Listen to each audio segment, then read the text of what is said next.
C'est le deuxième oui à la PMA pour toutes. Le comité avance deux fondements, la reconnaissance de l'autonomie des femmes et la relation de l'enfant dans les nouvelles structures familiales. Selon le comité, l'ouverture de la PMA aux femmes seules et aux couples de femmes pourrait pallier une souffrance induite par une infécondité résultant d'orientation personnelle. Écoutez l'annonce du CCNE.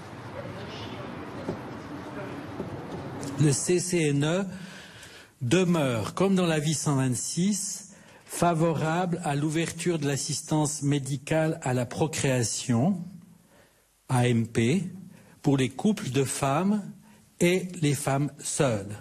Le CCNE demeure pour le maintien de l'interdiction de la gestation pour autrui, GPA.